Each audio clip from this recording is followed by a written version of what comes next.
ताश के 52 पत्ते, पंजे छग्गे सत्ते अट्ठे। ये जो ताश के 52 पत्ते हैं ये अभी की इजाद है। उससे पहले तो आपने देखा होगा जो कोई कथा वगैरह में जुआ दिखाया जाता है और जुए का वर्णन आता है। जुए का वर्णन एक धम्मपद के अंदर भी आया हुआ है। धम्मपद मैंने बनाया हुआ है, जल्दी ही पब्लिश होगा तो आपको उसमें जुए का जिक्र भी मिल जाएगा।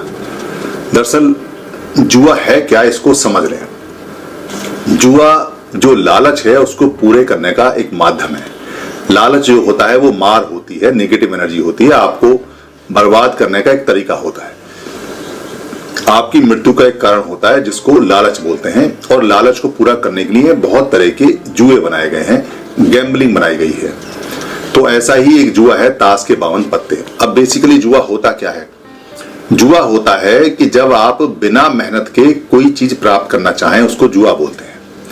जैसे सेंसेक्स है आज की डेट में, और जितने भी पूरी दुनिया के अंदर जो स्टॉक एक्सचेंज में चलते हैं जिनको सेंसेक्स बोलते हैं, चाहे वो निफ्टी है, चाहे BSE है, चाहे वो कहीं का भी किसी भी देश का है, इसमें लोग पैसा लगाते हैं और पैसा लगा के आपस में ही खरीद फरोख्त करते हैं। यानी माल एक्चुअल में नहीं खरीद रहे, वो माल का स्टॉक खरीदते हैं और उस पर वो पैसे को किन्हीं भी छोटी मोटी घटनाओं के तहत में अचानक पैसे को या तो बढ़ा देते हैं उसके रेट को, या घटा देते हैं।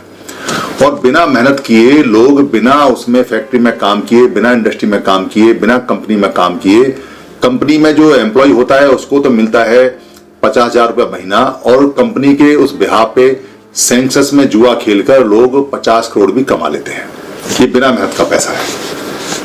इसी तरह से पुराने समय में जो दुष्ट क्रिया होती थी, दुष्ट क्रिया बोलते थे जिसको, वो भी हुआ करती थी। और ये जगह जगह जो शर्त लगाते हैं हम, जो कहते हैं ये शर्त है, आ जाओ ये शर्त है, ये अगर चिड़िया यहाँ बैठेगी तो मैं तुझे इतना खाना दूंगा, ये चिड़िया वहां बैठेगी तो इतना दूंगा, लगी शर्त। तो जो शर्त लगाते हैं वो भी जुए का एक अलग रूप है। और ये जो ताश के 52 पत्ते हैं ये भारत में और पूरी दुनिया में चलता है, क्योंकि इसमें 52 पत्ते होते हैं, जेब में रख के कहीं चले जाते हैं। एक आदमी के छोड़ के अगर 2 हो जाते हैं तो खेलना शुरू कर देते हैं, 3, 4, 5, 6 जितने भी हो, फिर सब तरह के खेल बनाए हुए हैं। जब आदमी जुआ खेलता है तो उस समय उसका जो विकार होता है, विकार का मतलब है जो उसके अंदर डिसीज और बीमारी होती है उसके मन में, वो बड़ी हो जाती है। जुए में जो व्यक्ति बैठता है वो पहले से ही मानसिक रूप से बीमार है। ये बात बिल्कुल तय है कि अगर कोई व्यक्ति लॉटरी में पैसा लगाता है, क्योंकि लॉटरी का जो टिकट है वो जुए का एक परिष्कृत रूप है। आपने 100 रुपए का टिकट लिया और 1 लाख के इनाम की आपने उम्मीद की, ये जुआ है। शर्त है कि आपका नंबर आ गया तो 1 लाख मिलेगा, लालच है इसके अंदर। तो जब व्यक्ति जुआ खेलता है या जुआ खेलने की सोचता है या जुआ खेलने वालों के पास भी खड़ा होता है तो उसका माइंड, उसका मन करप्ट हो चुका होता है, वो जुआरी बन चुका होता है। जो जुआरी नहीं होगा वो ना तो जुए की बात करेगा, ना जुए वालों के पास खड़ा होगा, ना जुए वालों को देखेगा, ना उनका गेम देखेगा, ना उसमें वो इन्वॉल्व होगा, चाहे किसी तरह का। इसलिए ये लालच की बीमारी जितने ज्यादा पैसे वाले लोग हैं, जितने ज्यादा पढ़े लिखे लोग हैं उनमें ज्यादा है, जितने कम है उनमें कम है।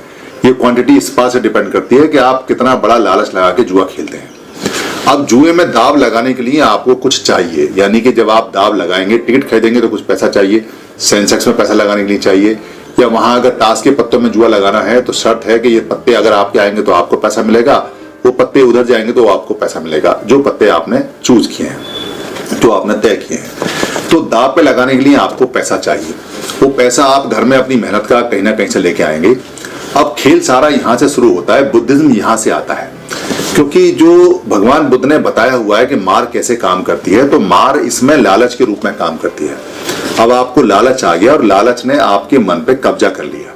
अब आप जुए में बैठ के आप खेलने लगे। एक तो जुए में जुआरी को उस लालच के अलावा कुछ दिखाई दे देता नहीं, चाहे घर वाले कुछ भी बोले, चाहे पड़ोसी कुछ भी बोले, फिर वो जुए में तल्लीन हो जाता है तो किसी की नहीं सुनता, वो वहीं बैठा रहेगा, उसको जुए के अलावा जाना नहीं है। हर एक जुआरी ये समझ के बैठता है कि वही जीतेगा, तो फिर हारेगा कौन। और जुआ आज तक की हिस्ट्री में जितने भी गैम्बलिंग है उसमें एक बात तय है कि कभी भी जुआ खेलने वाला जीता नहीं। दुनिया की हिस्ट्री है कि जुआ खेलने वाला कभी नहीं जीता, और ये भी दुनिया की हिस्ट्री है कि जुआ खिलाने वाला कभी हारा नहीं। जो जुआ खिलाते हैं, जिनके कैसीनो हैं, जिनके ताश खिलाते हैं, अड्डे हैं, या जो टिकट बेचते हैं, या जो सेंसेक्स चलाते हैं, या जो कमीशन खाते हैं, या जो बीच में कमीशन ले लेते हैं, उनकी बड़ी बड़ी बिल्डिंगें, बड़ी बड़ी कोठी, बड़ी बड़ी इंडस्ट्री बन गई, और जो जुआ खेलने वाले हैं उनके मकान भी बिक गए और उनके बीवी बच्चे भी बिक गए, बहुत हो गए तो परिवार भी बिक गए, बच्चे भी बिक गए, औरतें भी बिक गई। ये जुआ खेलने वालों की पूरी दुनिया में स्टडी है, एक सिंगल परिवार आपको ऐसा नहीं मिलेगा जो जुआ खेलता हो और बहुत ज्यादा बड़ा बन गया हो, और एक परिवार आपको ऐसा नहीं मिलेगा जो जुआ खिलाता हो और वो गरीब हो।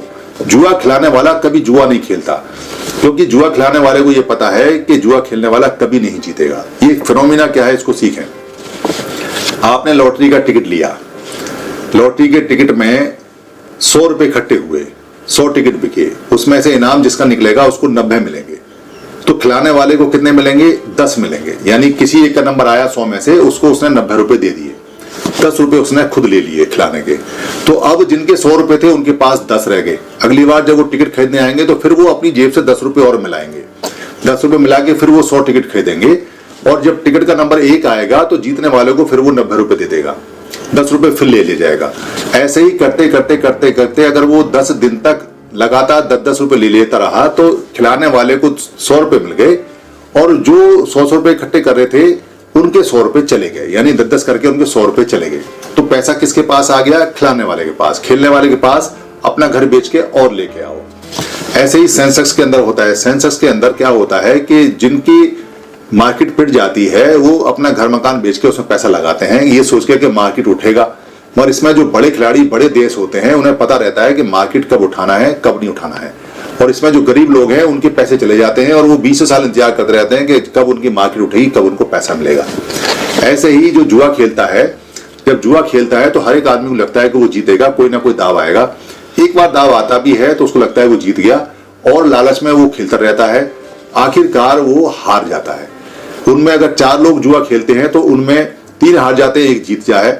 जो जीत जाए वो क्या करता है, उस पैसे को शराब में, कबाब में, जुए में लुटाता है। अगली बार वो फिर खेलते हैं, फिर शराब कबाब जुआ, फिर खेलते हैं, फिर शराब कबाब जुआ, फिर खेलते हैं, शराब कबाब जुआ। इस तरह से जो वो अपने जितने भी व्यभिचार होते हैं उनमें सारा पैसा खर्च करता है और घर का सारा पैसा धीरे धीरे करके व्यभिचार में चला जाता है। ये इसका फिक्स सिस्टम है, क्योंकि जुआ खिलाने वाला हर बार थोड़ा सा पैसा काट लेता है और वो कटा हुआ पैसा इकट्ठा हो जाता है और लोग उसमें कटवाते रहते हैं और उनका सारा घर परिवार बिक जाता है। इसलिए भगवान बुद्ध ने उस जुए वाले जो धम्पद है उसमें साफ कहा था कि ऐसा जुआ मत खेलो कि जिसमें तुम बर्बाद हो जाओ। तुम अपनी बुराइयों का नुकसान करो, उनको हराओगे तो तुम कभी नहीं हारोगे, फिर तुम हमेशा जीतोगे, ऐसा उन्होंने कहा। जो जुआरी होता है, जब जुआ खेलता है तो आप ध्यान दोगे कि उसका चेहरा लाल हो जाता है और उसके कान गर्म हो जाते हैं। कोई अगर आप एक्सपीरियंस कभी किया हो आपने किसी लॉटरी का या बाजी का, तो लालच का जो संवेदना है, लालच की जो वेदना है वो कानों से आती है, यानी कि कान गर्म हो जाते हैं। आपने देखा कि बहुत सारे बच्चों के या बहुत सारे लोगों के कहते हैं मेरे तो कान गर्म हो गए, और वो इतने ज्यादा गर्म हो जाते हैं क्योंकि लालच, शरीर में सारी जितनी बुराई हैं उनकी संवेदनाएं कहीं ना कहीं आती हैं। लालच की संवेदनाएं इस कान वाले क्षेत्र में और इस शरीर में ऊपर से आती है, यानी हेड से होती हुई कान तक आती है, और कान बिल्कुल लाल पड़ जाते हैं। काला व्यक्ति भी होगा तो भी उसके और ज्यादा काले पड़ जाएंगे, और अगर सफेद व्यक्ति होगा तो उसके लाल हो जाएंगे, क्योंकि ब्लड का सर्कुलेशन इतना ज्यादा होता है, उसको वो लालच इतना ज्यादा कर देता है, कई बार हार्ट भी फेल हो जाता है लालच के चक्कर में। ये पूरा ताश के 52 पत्ते का खेल है। अगर कोई व्यक्ति जुआ खेलता है या किसी को जुए का व्यसन लगा हुआ है, या जुए का अगर कोई किसी को ऐसी दुर्कीड़ा की कोई लत लगी हुई है, तो वो ये मान ले कि उसका घर परिवार बर्बाद होकर ही रहेगा निश्चित। और इसका सिर्फ एक तरीका है कि जुए वालों के पास खड़े नहीं होना है, उनको जुआ नहीं खेलने देना है, उनका ताश के 52 पत्ते फाड़ के फेंको, एक डंडा अच्छा सा लो, उनकी सुताई करना, उनकी ठुकाई करना शुरू करो। 2-4 दिन सुताई ठुकाई होगी, अच्छी तरह से मान जाएंगे, फिर नहीं खेलेंगे। जुए में आज तक भी कोई भी ऐसा व्यक्ति नहीं है जो बर्बाद होने से बचा हो। जो जुए में हारता है, बर्बाद होता है, वो शराब पीता है, व्यभिचार करता है, अनंत उसका परिवार या तो आत्महत्या करता है या भीख मांगता है या मर जाता है। समाज में उनकी कोई इज्जत नहीं होती। धन्यवाद।